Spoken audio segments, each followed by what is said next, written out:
Good evening, everybody, and welcome to We the People. Tonight, We the People have an alumni. It is Stephen Jaffe. A year ago, almost to the day, Stephen was on this program announcing, and he had just recently announced that he was running against Nancy Pelosi in California's 12th district. And it's been quite a year. It has been an amazing year. We had Stephen back in July after the People's Summit, talk about what happened then, and he joined us in August for Eclipse the Establishment, and I know that a lot has changed. And I'm looking forward to hearing what Stephen has learned. He says he's got some things to tell us about what he's learned about democracy and campaigning. But before that, hi, Dad. Hi, Joe. Thank you for driving all the way up here. Thank you for being here. And it sucks that you have to leave tomorrow. But I'm glad that you're here and watching this on the TV inside. And I'm not nervous. It's not like my dad watches these shows. Hey, you know. Anyway, Stephen Jaffe, thank you for coming back to We the People. I am honored and pleased to be here with my friends again. Thank you. Yeah, it's good to see you. I mean, you're one of the earliest announcers of running. I think you were the first candidate to announce running against Nancy Pelosi, right? And you've been working hard. That's correct. Yeah, it's been amazing. You've been working hard. I can't wait to find out what you have learned, because you have gone through an awful lot as a progressive against the establishment. But before we talk about that stuff, I want to bring on Laura Livengood. Hi, Laura. How you doing? You're muted too, my dear. Tell everybody how they can engage in the broadcast tonight. Keep doing that. Sorry. This is an engagement broadcast. So if you are watching us live, you have the unique opportunity to ask questions of our guest in real time, and we will collect them and curate them a little bit and present them during key points during the show. So we're really glad to have you back, Stephen. I can't believe it's been a year. Thank you so much, Laura. Stephen, we were talking in the green room, and you said you had, we could talk about a lot of stuff, but you said there were three things that you wanted to talk about, three core things that you learned over this year. And there's a lot. I had slides loaded to talk about the DNC lawsuit and slides loaded to talk about Nancy Pelosi's crazy statements. But why don't you just tell us what's been going on in that year and where are you at right now? Well, the campaign, as you said, has been going a year. In some ways, it seems like it's been going 10 years, and in other ways, it seems like it's only been a week. Time is relative, as Einstein once said. But what I've learned is, what I was telling you before we went on live, is really I've learned a lot about people, because I've talked to literally thousands of people in that year, one-on-one or one-on-two.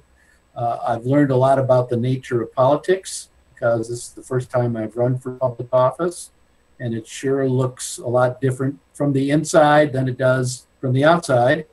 And I've learned the most, I think, John, about myself. You really learn a lot about yourself when you get the kind of scrutiny focused on you that somebody running for office gets focused on them. So those are the kind of three areas that I'd be glad to talk about with you. So, awesome. Well, what order do you want them? I want to go backwards. Start with yourself, because I know what you know. We've talked numerous times over the last year. I think I know you pretty well. So what has changed about you? What did you learn about you? I think for us, we learned it's the hardest thing for anybody to do is run. Would you agree? Well, at the risk of sounding immodest, I've heard often people, thank you for running, it takes a lot of courage. And I said, oh, well, that's all right. But you know what? It really does. It really takes a lot of guts to stick your neck out and do this. I'm not just talking about myself, but for anybody who does it, because you're really put under the microscope. And when you are asked to discuss very touchy issues involving race, gender, nuclear weapons, foreign policy, you really are forced to examine yourself and what you are willing to say and not say in order to promote your campaign. There's a lot of things I said which would have been more popular and probably would have advanced my campaign a little bit, but which did not feel right or truthful to me. And I like to think that I've caught myself from saying those things and been true to myself and true to my own principles. And that's not easy to do.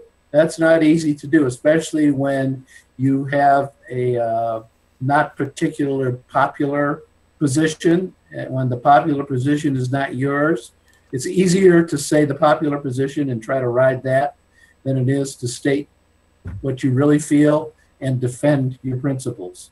And that's what I've learned, that how hard it is to stick to your principles when the expedient thing to do might be to just sell out. I mean, to put it in plain English.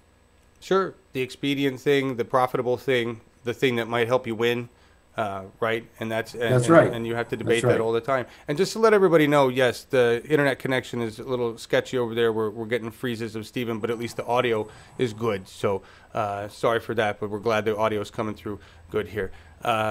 Internet is something we can also talk about, and the need for an open internet. So in your, I just want to reference that, just to tie on to this with talking about principles and examining yourself. The recent events with Steny Hoyer and the conversation in Colorado, the admission of Nancy Pelosi that she doesn't see anything wrong with what happened there, and that pretty transparent backroom conversation that, look, we've already picked somebody. There's no reason for you to run. You're messing things up. Stop. Did you have you experienced that pressure from the Democratic Party? Have you had people tell you, what are you doing here? You're messing things up? I mean, aside from the fact that they cheated me when I was able to gather enough signatures to keep her off the consent ballot, and then they cheated to keep her on there. And but okay, so that was more of a passive aggressive way of doing it. Yeah. So well, it didn't feel that passive to me, and it wasn't only me. My friend down in California, Maria Estrada, experienced the same kind of I'm going to call it cheating, because that's exactly what it was, cheating and fraud. And there seems to be a national pattern of the same anti-progressive, don't run for office against an incumbent thing going on within the entire DNC. And agreed. And I feel very strongly about it. And there's some other side deals that I feel, I don't know for sure, but I'm almost certain were made by supposedly very progressive organizations along the same lines, which has been one of the things I've learned, very disappointing to me, very disappointing. Absolutely, absolutely. I mean, it's hard to run as a Democrat and know that the Democratic Party is working hard against you in the name of democracy, right?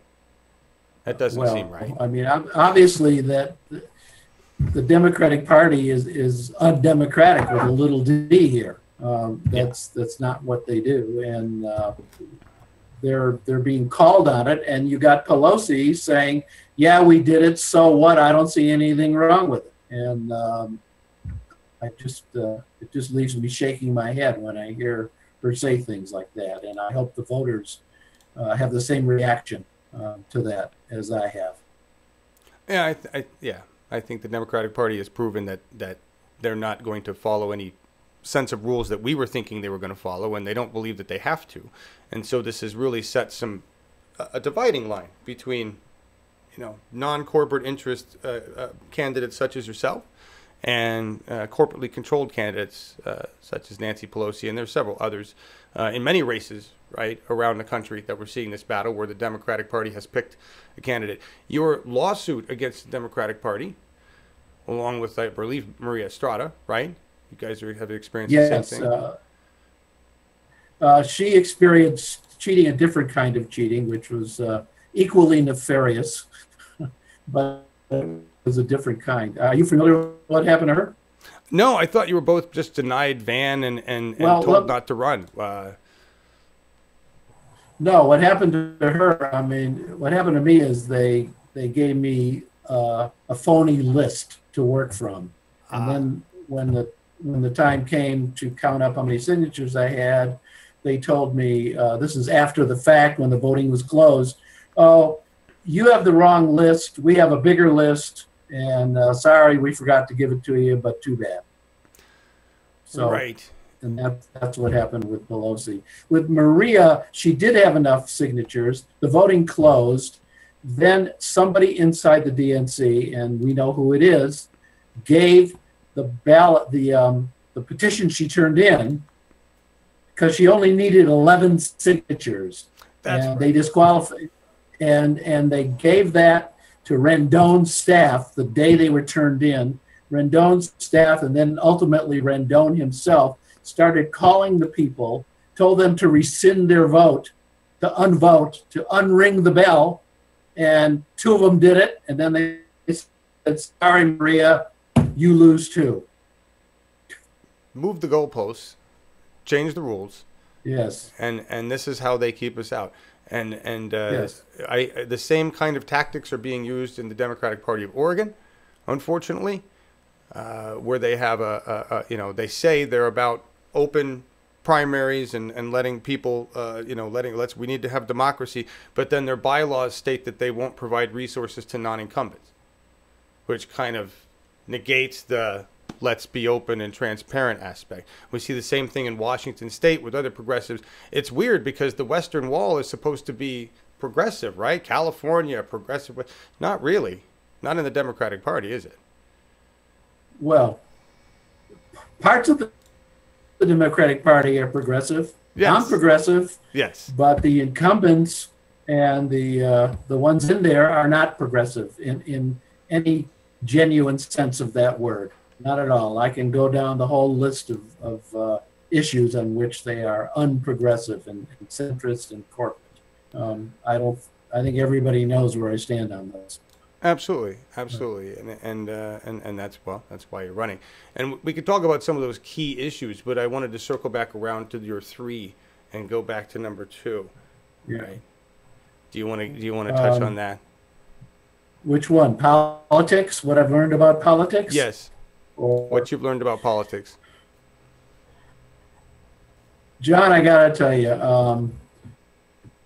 a person who's naive and starts running for office, I think, has the idea that if only I get out there, speak the truth, talk about the issues, and be a nice person, the voters will get it, and if they agree with me, they'll vote for me, and I might have a chance on winning. But I'm sitting here today on May 2nd, isn't it? Is it 2nd or 3rd? Yep, we're May 2nd already. 2nd, and politics is a very dirty business. It's a very dirty business, and I just coined a quote that I made up myself about an hour ago and put it up on my social media. And I guess it's the theme of what I'm saying to you, which is, in politics, the first casualty is usually the truth. Ouch. Okay? And, well, that I feel that to be true. There's another very well-known saying that perception is reality. And what the truth is that in politics, people will go out and will say things, your opponents will go out and will say things about you and float rumors, which are false, pure fiction, and they are able to get away with that for 2 reasons. One, because free speech in politics is pretty much virtually protected, and there's really nothing you can do about it, even if people lie about you. And secondly, when they do it, which is I think why most people just generally lie in life if they are liars, there's no consequence for doing it. So Right. People go out and say things. There have been several campaigns, and no, I will not identify them on no, but there are campaigns in my race where exactly that has happened to me in the last 30 or 60 days. And it's been disappointing, it's been disillusioning, and I can tell you some of the, I won't say details, but without mentioning, I can tell you what happened, but I'm not going to tell you who did it, and leave it at that. So. Sure. I mean, that's we hear stories like this, and you know, it can ruin people's lives. The Yes. things that they do. Well, it does. It doesn't. It hasn't ruined my life. It hasn't ruined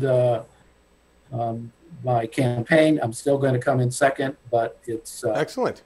it's unfortunate that people think they need to go that low in order to win elections.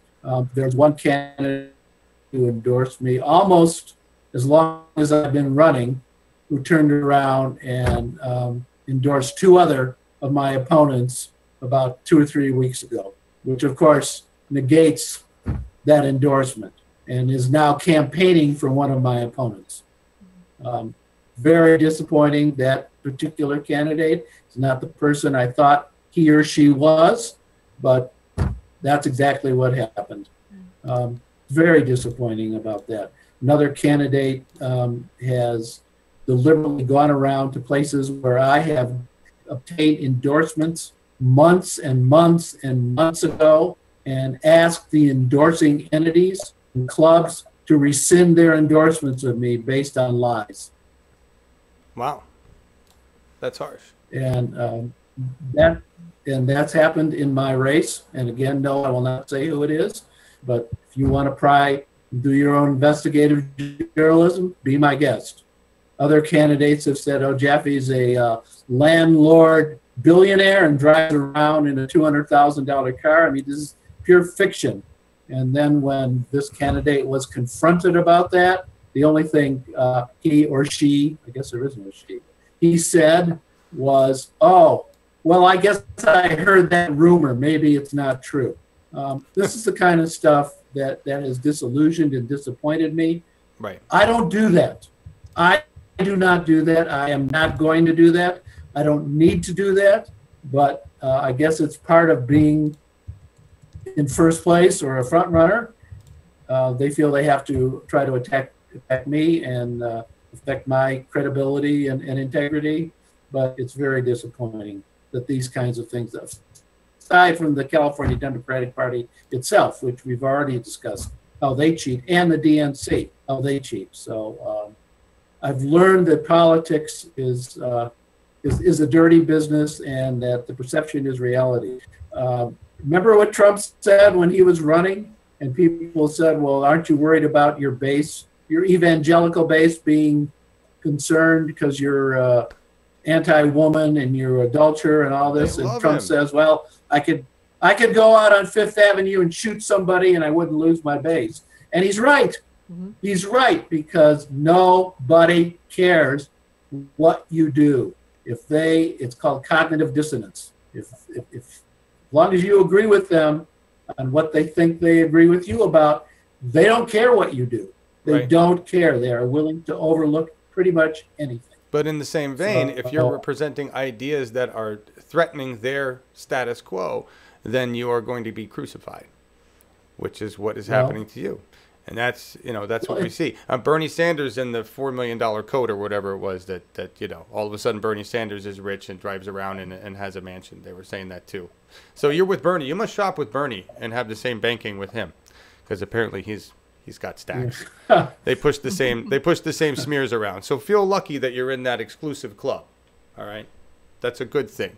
If they feel they need to go that low and attack you, then it says something. Well, you're right. Well, you're right about that. It does say something. Absolutely. It does. Absolutely says something. But I'm not going there. I'm running on issues. I am running on issues, and I'm going to try to remain running on issues. Well, absolutely. I'm not going to say any names or make any actions. So tie that to an issue, the integrity of our elections. And, I think one of the things that I've learned in this primary is that the Secretary of State of California has a lot to do with that. So I hope somebody like Ruben Major gets in there. But in terms of the integrity of the election, are you concerned that when it comes down to it, there's going to be some BS going on and some voter suppression, and that even if you are looking as the second, they can pull some stuff? Are you worried about the quality of the California election? Mildly, not as much as in some other places, because California does use paper ballots, which is one safeguard against election screwing around and meddling. I don't think that California uses statewide open source software, which is worrisome to me because Right. it's software provided by private companies, very often private companies controlled by Republican and right-wing influences. In my particular race, there is no Republican with any kind of a real chance, so I don't know that they would want to meddle that much, because it's probably going to be a battle between two Democrats. It is going to be a battle in November. I guess if they detest Pelosi as much as they always have, they could fiddle around with that a little bit. But I'm not real worried about that. But I do think one of my platform pieces is I want to introduce what's called the Federal Election Integrity Act, which is coming out of the Jaffe campaign, and that is a federal law requiring and mandating the use of open source software and paper ballots in every election, period. Oh, I like that. I like that. And just so that everybody knows, you're a lawyer. Yeah, you know this stuff. Unlike a lot of the people that run for office that we've seen in some incumbents that really don't have any background in what's going on, you kind of have a background in what's going on, right? And 47 years of it. Yeah, 47 years. I just want to jump really quick to this because I was reading on your website, and I don't know that we've talked about this before. You recently did some legal work for some police officers in Richmond? Wasn't so recently. That was 2012. 2012. Okay, we did talk about it. Mm-hmm. What did you do there? Because that's Galestown, right? I represent. Yes, I represented. Gail was the mayor when I sued her city, and although I didn't depose her, right? We didn't know each other then. I represented 6 African American police officers in a race discrimination trial that lasted 3 months. Wow. Well, thank you for that. That's cool. Yeah. That's cool. Other issues that you would consider to be critical, top of your list. You've got a great website. We pulled down on screenshots of all the issues. What is top of your list? Well, obviously the one that comes up the most frequently is single-payer healthcare. Yes. I don't know what there is possibly left to say about that, about the benefits and why it's the best idea, except that my real opponent, Nancy Pelosi, is against it for obvious reasons. She says I was once for it now. We're not ready for it yet. We can't get it passed. And she's got really 5 minutes of gibberish and word salad to give when she's asked about whether she supports it. But the truth is she doesn't support it because she takes millions and millions from for-profit insurance companies, healthcare providers, and big pharma, and they have a very big stake in seeing that single-payer healthcare never becomes law. And she sells her votes, and she votes her donors. So that's why she's against it. Absolutely, yeah. We can see that on her Open Secrets where she gets all of her money. Do you think she'll move on that at all? We've seen Dianne Feinstein now. She's okay with weed. They're all trying to find something that they could be okay with. Do you see Pelosi moving if she feels really threatened on that? No. All right. Well, no, that's okay. I think that she is seriously so dug in to her position, and so there's a word that's just right away.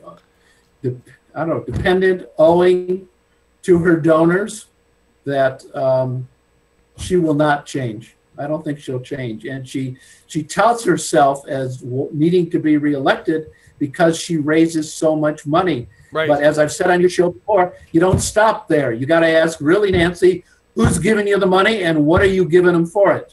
Right. And she's getting the money from corporations and she's selling her votes. And I don't care how much money she raises, if she's raising it in exchange for votes for the wrong reasons, she's got to go. Absolutely. Absolutely. Laura Livengood. Yes. Do we have questions? Yes. What are they? We do. Actually, Joseph has a really good one. So after your experience with the establishment that you've been describing to us, and the California Democratic Party. Do you think that running as a Democrat was still the right way to go? And might you go independent if you could choose again? Well, I'm certainly not going to change the horse at this point, midstream here. That would be pulling is never closed to anything. Well, yeah, yes, I'm not going to do that. I'm a lifelong Democrat. I don't think the Democratic Party is irrevocably broken. I do think it can be repaired. I think the question I hear most along those lines is, how do we know when you get to office you're just not going to turn into another corporate Democrat and change your stripes and you're just saying what you need to say to get in? I'm just not wired to do that. I'm not wired to do that. I have fought against corporations my entire 47 years of lawyering. Right. I sue big corporations all the time. I don't like them. They're, I won't say evil, but they're not people. They're things, and they exist to make money, and they'll do whatever they need to do to make money. I will never serve the interests of corporations over people. And so I think I'd like to repair and rehabilitate the Democratic Party rather than discard it. Any of that? Me too. We're trying, right? We're trying. Yes.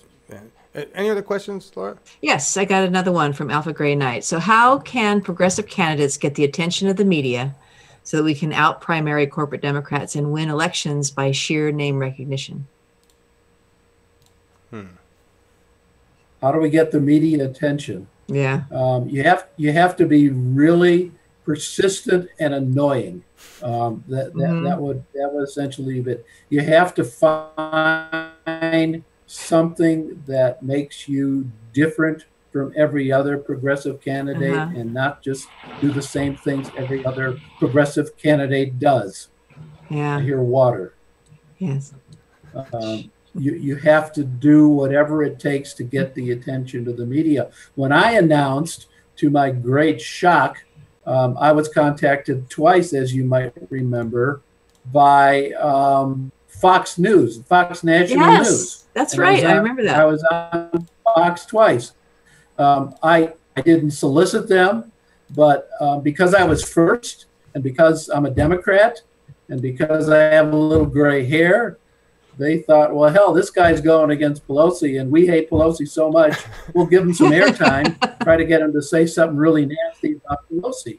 Yeah. So they had me on twice, and it really gave my campaign a great kickstart, nice jumpstart then. So you got to do, as I said, you got to do something to differentiate yourself. I don't want to say it's a stunt or something, but you have to make yourself different. You have to seize an issue and make it yours. Nobody knows everything about every issue. Right. There's some issues I know more about than any of the other candidates running. There's other issues. There's a few issues that one of the other candidates knows more about than I do. But I try to focus on the ones I know the most about, although I respond to all of them, and promote myself in that way. Mental illness is one that I know a great deal about. I want to decriminalize mental illness, and I have been surprised about how deeply that resonates with so many people, even though it would appear to be not a national an issue of national and critical importance. It really is, because it affects homelessness, it affects medical care, it affects mentally ill people, and everybody in the United States has a friend or a relative who suffers from mental illness if they don't themselves. And people really respond to that. So I talk about that a great deal. Veterans is a big issue for me. I want to introduce what I call the Veteran Citizenship Act. And I will if I get elected, which says when a non-citizen completes, whether he's documented or not, or she, when a non-citizen completes a tour of duty in the military successfully and gets out with an honorable discharge, they are awarded automatic immediate citizenship. They've earned it. There are actually horror stories now of people who have completed service in the military, gotten out with an honorable discharge, and then been deported. There's a gathering of them in Tijuana right now. My colleague David Hildebrand, who's running for U.S. Senate, went down and met with those people, for which I praise him. So it's outrageous. Somebody devotes their life and puts their life on the line to serve in the military, they've earned citizenship, as far as I'm concerned. So that's what I call the Veteran Citizenship Act. That's an easy one. We interviewed somebody from ways. Go ahead, Stephen. Yeah, no, I'm just saying those are examples of the kinds of issues that you got to seize on and make them your own. I think Bernie got his start and gained much of his fame on the single. Now, obviously, he's got a much broader base. But when he first came, when people started talking about him, that was the horse he was riding. And he was riding the right horse. He was riding the Secretariat of Issues, if you would. Absolutely. And we've come a long way, because a lot of the things that people said he was crazy talking about 2-3 years ago are being done in cities across the country, right? We've seen quite a shift in the last 3 years. Wouldn't you agree, since this started? Did we lose Stephen? Man, that connection out there where he is. There you're back. There you are. Yes. Can you hear me, Stephen? Last thing I heard was you've come. Yes, I heard you've come a long way. That's the last thing I heard. Well, I was talking about Bernie Sanders and his crazy ideas 3 years ago, and how they compare today. They're not so crazy, and we're seeing them implemented. That's correct. Yeah, that's correct. Let's talk about housing, because California has a serious housing problem. How would you address that directly? Housing is, I won't say it's uniquely local in nature, but it is substantially local in nature, because of real estate is local in nature. From a federal point of view, I would substantially increase HUD programs. HUD programs have kind of been fading. We need more HUD programs. In terms of how I would approach it locally, I think we need, here in San Francisco, we need vacancy taxes. We need to repeal Costa-Hawkins and the Ellis Act, which are putting people onto the street. We need to stop this insane obsession with building here in San Francisco, which is completely Manhattanizing the city that I've loved for half a century. It's got to be stopped, because San Francisco, as I know it and love it, is fast disappearing. It's turning a residence hotel of condominiums for tech workers who are here for 6 months or a year and leave, the revolving door. Wow. And families and minorities and the middle class is being forced out at a tremendous rate. And that's got to stop. That's got to stop. Yeah, absolutely. And kind of like there was a bill that just went through, or failed, that was trying to be pushed through, that had some, it was about allowing some rezoning or some buildings to go up in a certain, around public transportation. 857. Yes, that was 857. It was a real estate and developers bill in the dress of transportation. Okay, that was Senator Scott Wiener, who's, as far as I'm concerned, the puppet of the real estate and developers, and he introduced this bill that he wants to take away local control of zoning from cities and municipalities and counties and give it to the state under along what he called transportation corridors. Bus lines, BART lines, train lines, ferry boat lines. Okay, well, that sounds very nice and like a good idea.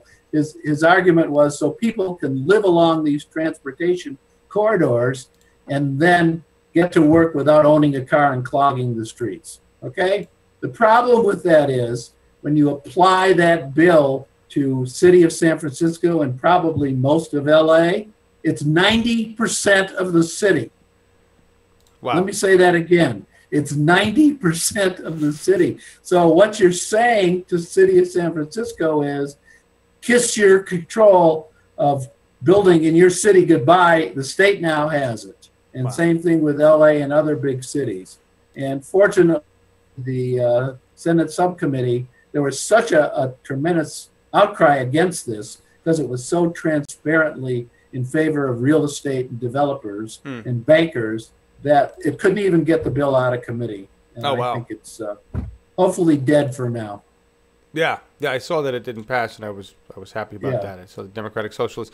You recently became a Democrat. When did you become a Democratic Socialist, by the way? About the same time I announced. About a year ago. Been a year. That's awesome. They've been growing in strength. We've seen a lot of action from Democratic Socialists.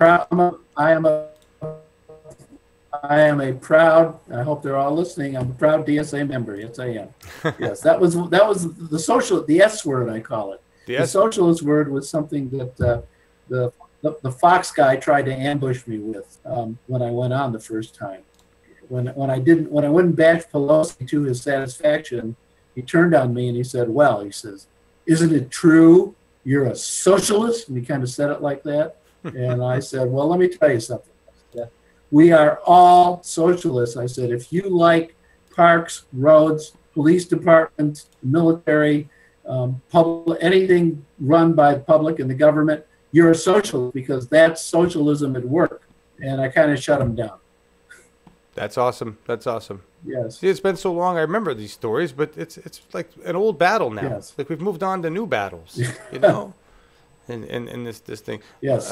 Laura Livengood, I see there's a lot of chat. And by the way, hi Celeste Holmes. Nice to see you in chat. It's been a while. But yeah, Celeste had a question. I'm sorry, and I didn't see it right away, Celeste. So tag me. She said, "Would you use antitrust laws to sue corporations?" Oh hell yes. There was good. I thought there was a time in my law career that I actually practiced antitrust law, and the part of the Sherman Act has to do with price fixing between competitors, which is illegal. But there's another aspect of antitrust law which is essentially fallen silent, which needs to be resurrected by the federal government, which is anti-competitive mergers. Look at, I'm going to take off on this. Airlines, look at banks, look at media companies. They're all disappearing. They're all being merged into one another. And when that happens, guess what happens to competitiveness? It starts to disappear. My favorite airline, Virgin Airlines, just got eaten by Alaska Airlines. I'm still in mourning over that. Oh, wow.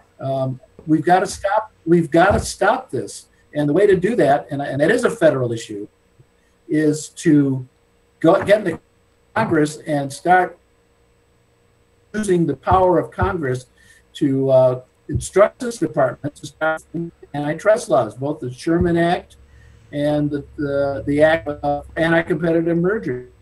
This crazy merger, because it turns into what's called an oligarchy, and that's a word people are learning more about. It's a control by a small number of entities, whether they're individuals or corporations, and it's anti-competitive. And everybody loses except, guess who? Corporations. So my answer to the question is hell yes. Excellent. I want to tack onto that and before we go into another question, Laura, and that is, do you think Google is too big? Because right now they have the monopoly on the internet, basically. What do we do with that? What do we do with the internet to secure it? I mean, your platform, you agree with the net neutrality, and yes, I do.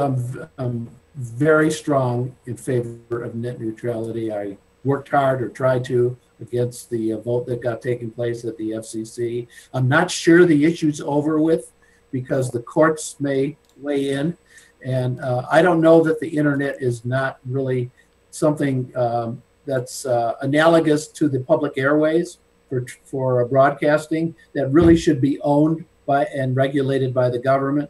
So I'm not throwing in the towel just because the FCC voted the way it did. So let's get back to Google. I think you could ask the same question, John, about Facebook. Is Facebook too big? Yeah. Probably they are. I don't think there's anything that's going to happen in the immediate future to change that. So I guess I have a two-part answer to the questions. One, they are probably too big, but until that can be fixed, we should very closely regulate them to make sure they do not abuse the power and the size that they have acquired gaining that power. And I think Zuckerberg has begun to, the light bulb may have gone on when he got eviscerated for selling data to Cambridge Analytica.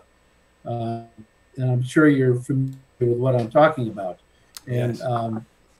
Facebook and Google and other large collectors of data should be regulated from selling that information to. So that's the first half of my answer. In the long run, we have search engines. I know there's Bing out there, and that's controlled by Microsoft, not exactly a small company. Well, we need to control. We need to encourage competition in the search engines. And I don't know enough about the internet to really know how to do that. Go ahead. No, I was just saying, I mean, that's what makes it interesting is that Google, like, you're not going to compete in terms of the search engine Google. It's too late. It's been tried. It's impossible. It's no, but somebody, it's more than 95% of global search. You know what I mean? Right. But somebody is going, at some point in time, is going to invent a feature that Google doesn't have. Or and they'll buy isn't going to invent something that Facebook, no, they won't buy it. They'll set up their own company and people will find out about it and people will start to use it. I'm sure there are features that if somebody would set up a competitor that absolutely said, we will never sell 1 byte of your data to anybody else, that would be attractive to me on a search engine, even though it might not be as efficient as Google is right now. I think you might get a toehold in the industry. Somebody will figure something out to kind of get their nose under the tent to make them competitive. That's the point. I love That's your how optimism. it started. I love your optimism Okay. there. I think we're on the verge of Skynet, personally. But that's just me. Laura, because Google now works on AI projects for the drones with the Department of Justice. Yes. That's frightening. Their motto, "Don't be evil." I think they left that somewhere. I don't know where. Laura Livegood, do we have any other questions? Yeah. Well, it is. I have a question. Yes. Actually, I would like to hear the highlights of Stephen's year and the best things that have happened to you during the past year, because I really hope there are some. The highlight, I got to tell you, the highlight, it sounds corny, but I'm being absolutely truthful. The highlight of my year has been talking to so many different kinds of people. I've never talked to so many different kinds of age, race, gender, nationality, religion. I've talked to people, kinds of people that I've never been able to talk to before. And most of them have been very, very nice. I mean, there have been a couple that have flipped me off or blew me off, but most of them have been very, very nice. And that has been very encouraging and uplifting to me. And that's, John, that's where I get some of my optimism from, because people in general are okay. I wish they were less apathetic about some of the issues that are important to me. I think a lot of people will talk one-on-one, but when it comes down to doing something, are afraid. People are conflict averse. People are confrontational averse. You got to be kind of an annoying jerk like I am to get people to cause change. I have to change. It's noisy people. Right. But that's been really the highlight of my year. Nice. Good answer. Good answer. So it wasn't some moment of glory. It was the everyday people that you're meeting. Yeah. the worst part of my year has been the revelations of the kind of stuff I talked about. Yeah, I was just trying to bounce that out a little bit. That's done. Very, very, well, that was very disillusioning and disappointing, but I wish it was more surprising, but it hasn't been. But that's the nature, that's the business I chose to be in. So it's, well, and just as I was saying before, a testament to your effort. They continue to hammer on you. You are still here. They obviously consider you a threat to the establishment, and it's just going to get worse. So I just want to say this message out there to the progressive movement. If you want to see Stephen win, you got to get behind Stephen. You have to donate, you have to volunteer, you have to help him, because he's fighting a massive machine, and they've been attacking him for a year. And we see this all across the country, right? And we need to unify our efforts around that. So I told everybody this, but what I've learned, Stephen, in the last year, from the first time I interviewed you till now, is that it seems like running for office is the absolute hardest thing to do in all of democracy. It just really does. So thank you for running, sir. well, thank you very much. I appreciate that, and very gratifying. Thank you, John. Absolutely, really absolutely. Let me ask you a question. I'm going to interview the interviewer. All right. How do I appear? What difference do you see between me the first time you interviewed me and tonight, if any? Well, you got better light. I give you that. Yeah. It's a nice light. But and that's just me being a picky producer.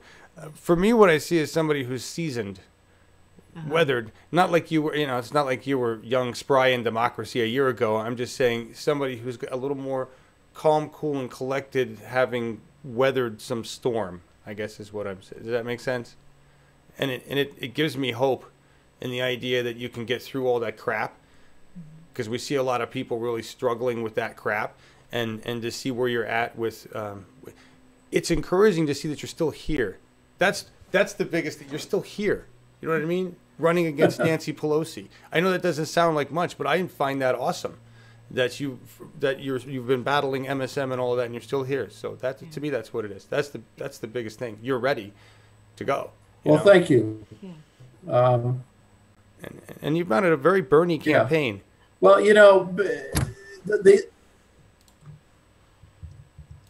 thank you again. That's a compliment.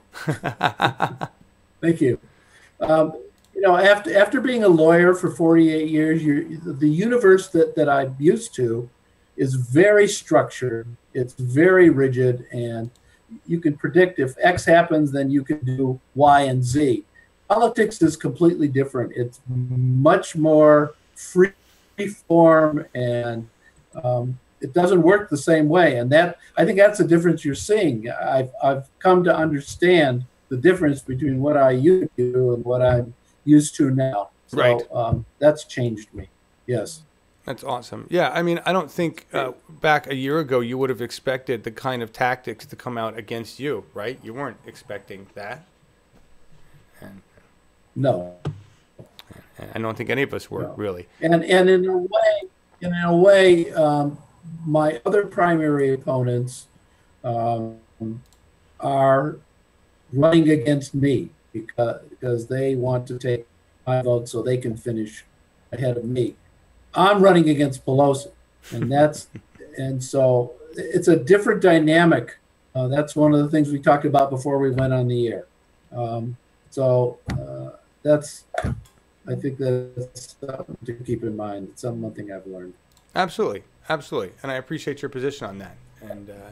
And I look forward to seeing you be one of the top two, right? Mm-hmm. I'm hoping it's two progressives. Yes. Yes. We can talk in the second week of June and see where we are. Absolutely. That's my question, actually. What do we got? You got a question, Laureline? This is me. My question again. So when you come in second, you and someone else will be moving in to the general, because we're top two states. The top two people progress. How will your campaign change at that point, or will it? Well, I'm not going to change on the issues. Oh gosh, no. Would not expect. I'm not going to change my position. No, tactically. Well, after the primary, all of the other candidates will drop off. It will just be, and I presume, Ms. Pelosi. It would be my hope that the people who had also sought the second place but didn't make it would, if they are really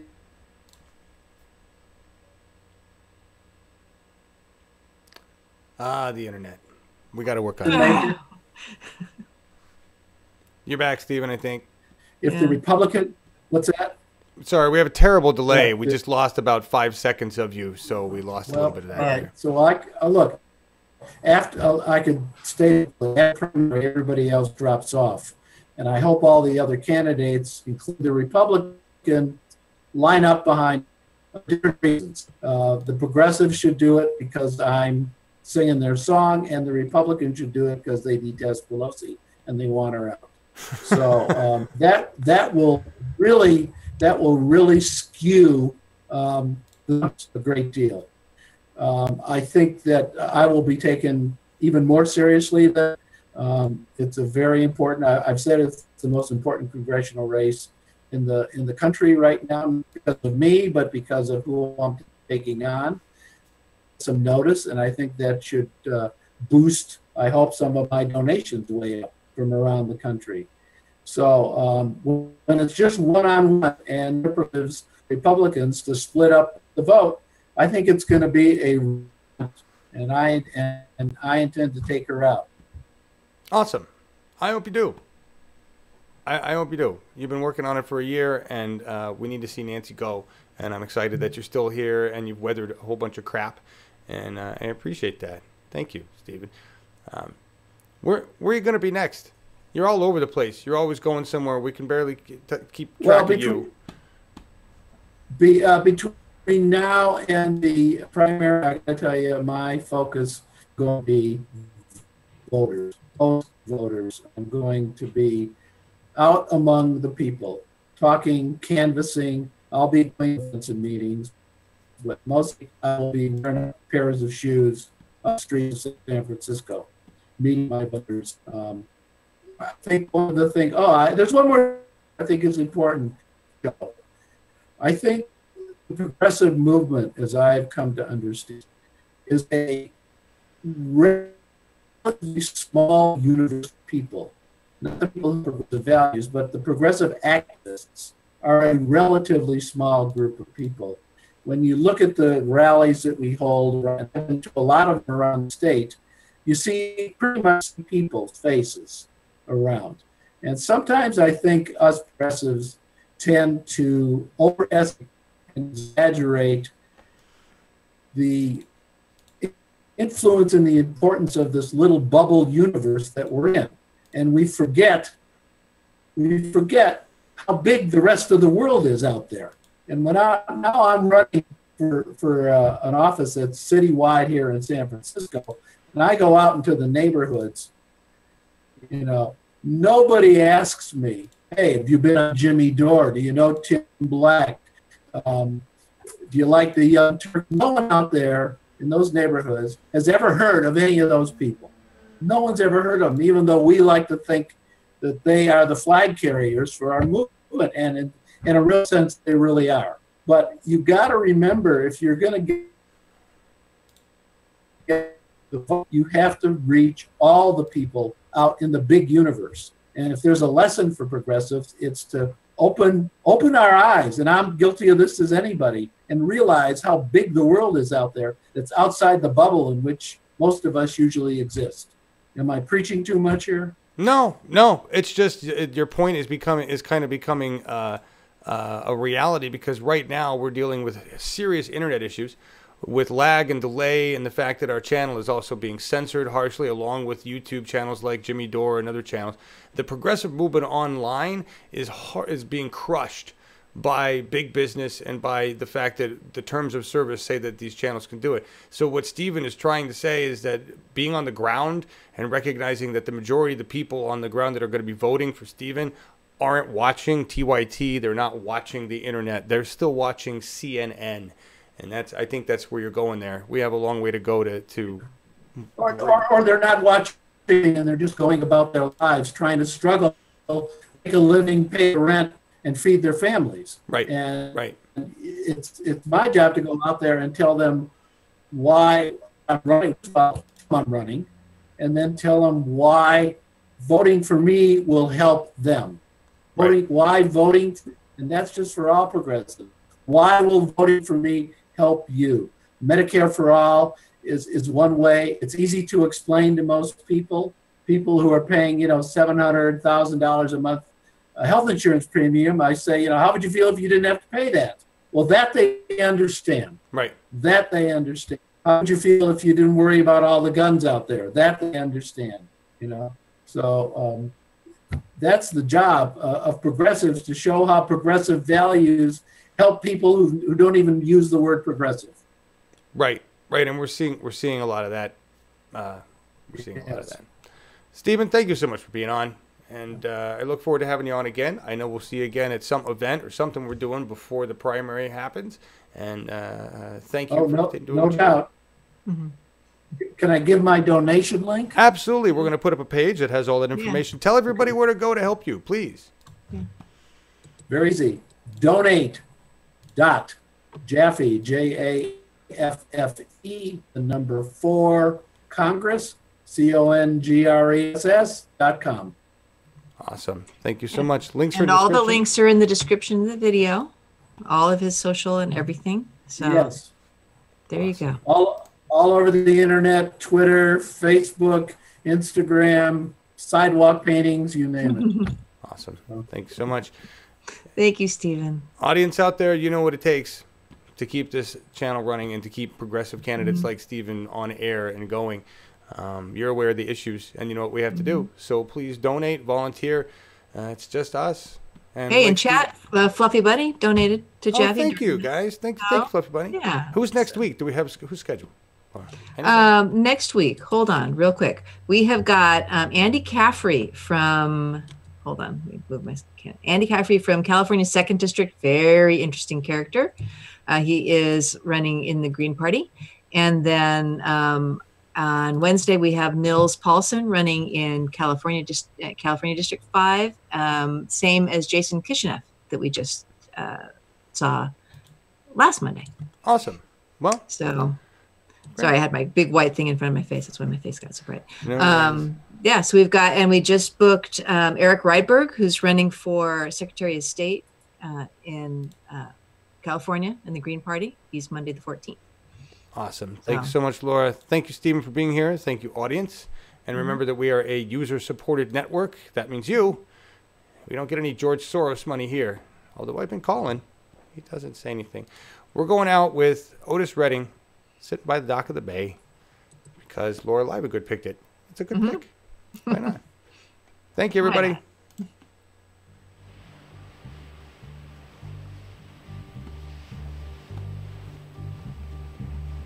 I know you don't want to look at us. You want to look at this? Go. Donate some money to Stephen. I'll be sitting when the evening comes, watching the ships roll in, and then I'll watch them roll away again. Yeah, I'm sitting on the dock of the bay, watching the tide roll away. Sitting on the dock of the bay, wasting time. I left my home in Georgia, headed for the Frisco Bay, 'cause I've had nothing to live for, and look like nothing's gonna come my way. So I'm just gonna sit on the dock of the bay, watching the tide roll away. Ooh, I'm sitting on the dock of the bay, wasting time.